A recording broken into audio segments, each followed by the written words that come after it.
तो इसके लिए हमने 2 मीटर फैब्रिक लिया है। तो हमने इस 2 मीटर फैब्रिक को इस तरह से डबल में रखा है लंबाई में। यहाँ पर इसकी फोल्डेड वाली साइड है। अभी हम इसको चौड़ाई में फोल्ड कर लेंगे।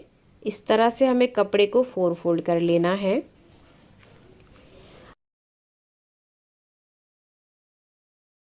अब यहाँ पर हम एक सीधी लाइन बना देंगे।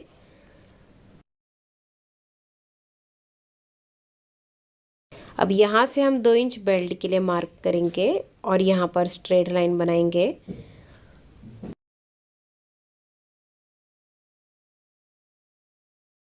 अब यहाँ से बेल्ट को छोड़ के हमें लेंथ के लिए निशान लगाना है। तो रेडी लेंथ है 37 इंच प्लस 1 इंच हमारा नीचे से फोल्डिंग के लिए होगा। तो 38 इंच का है यहाँ पर फैब्रिक। अब यहाँ पर भी हम स्ट्रेट लाइन बना देंगे।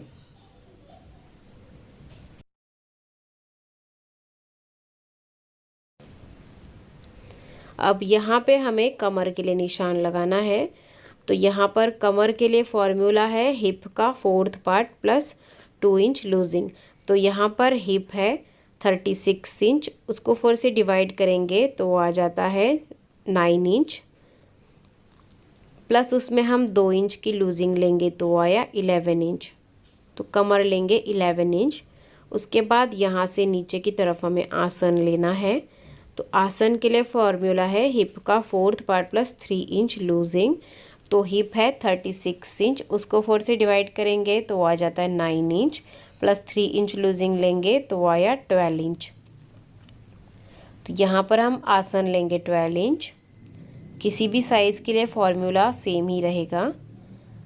अब यहाँ ऊपर तक हम स्ट्रेट लाइन बनाएंगे। अब यहाँ से हमें 3 इंच पे निशान लगाना है, क्योंकि हम फ्रंट और बैक साथ में कट कर रहे हैं, इसके लिए हमें 3 इंच की गोलाई देनी है। उसके बाद यहाँ पे कोने से हम 1.5 इंच पर निशान लगा लेंगे और इस तरह से गोलाई देंगे। तो यहाँ पर ज़्यादा डीप गोलाई नहीं देनी है, अगर ज़्यादा डीप देंगे तो आसन में खिंचाव आएगा। अभी हम बॉटम लेंगे, तो यहाँ पर आप 10 या 11 इंच का बॉटम ले सकते हैं। तो यहाँ पर मैं 10 इंच पे मार्क करूँगी। उसके बाद हम इन दोनों पॉइंट्स को जोड़ेंगे।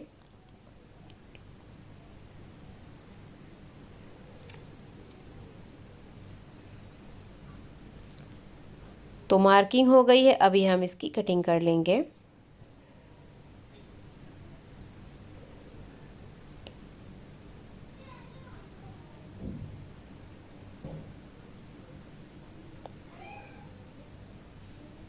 यहाँ पे जॉइंट है तो इसको भी हम कट कर लेंगे। तो देखिए इस तरह से हमने इसकी कटिंग कर ली है। अभी इसको ओपन करके रखेंगे।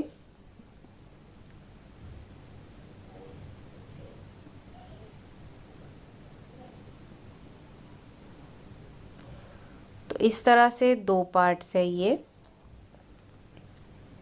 अब देखिए एक आसन फ्रंट का होगा और एक बैक का होगा।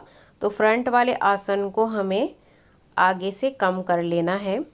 तो किसी भी एक साइड के आसन में हम 1.5 इंच पे निशान लगा लेंगे।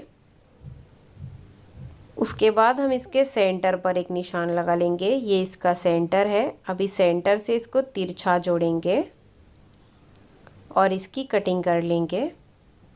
इस तरह से फ्रंट पार्ट हमें कम कर लेना है। अभी हम स्टिचिंग करेंगे। दोनों पार्ट्स की सीधी साइड एक दूसरे से मैच करते हुए रखेंगे।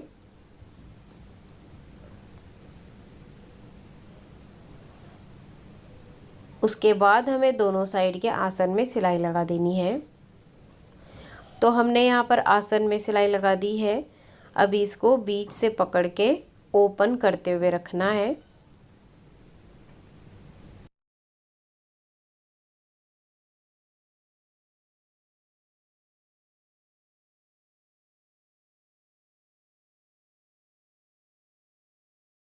अभी सबसे पहले हम इसके सेंटर में सिलाई लगा देंगे। उसके बाद बॉटम को डबल फोल्ड कर देंगे। तो हमने इसके सेंटर में सिलाई लगा दी है और बॉटम को भी फोल्ड कर दिया है। अभी हम इसका बेल्ट फोल्ड करेंगे। इस तरह से पूरे राउंड में इसको सिलाई लगा देनी है। थोड़ा सा ओपन रखेंगे इलास्टिक डालने के लिए। तो इस तरह से हमें फ्रंट से शुरू करना है इसको सिलना। तो जो भी इलास्टिक आपको डालना है उस इलास्टिक को यहाँ पर चेक करके देखेंगे और उतना ही हम फोल्ड करते जाएंगे।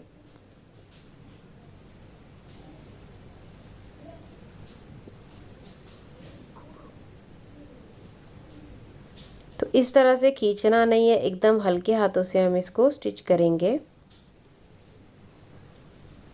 तो हमने इसको स्टिच कर दिया है। यहाँ पे थोड़ा सा ओपन रखा है, इसमें से इलास्टिक डाल देंगे। ये हमने इलास्टिक लिया है।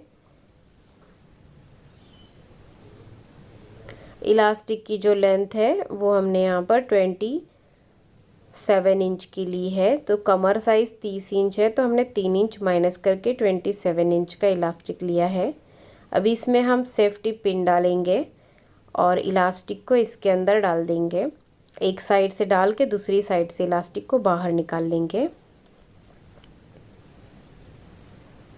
तो इस तरह से हमने इलास्टिक डाल दिया है। अभी इलास्टिक को ओवरलैप करके हमें स्टिच करना है।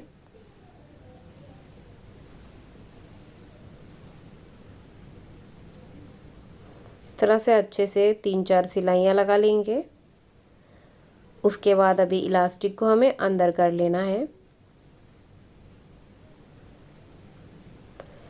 तो इलास्टिक हमने अंदर कर दिया है। अभी जो ओपन है उसको स्टिच करेंगे।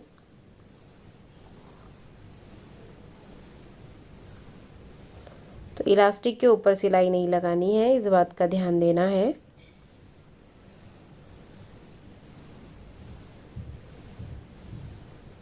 तो इस तरह से हमने इलास्टिक डाल दिया है। अभी इलास्टिक के ऊपर हम इस तरह से खींच के सिलाई लगा देंगे, इससे इलास्टिक पलटेगा नहीं। तो इस तरह से इलास्टिक लग गया है और इसी तरह से हमारा कंफर्टेबल प्लाजो पैंट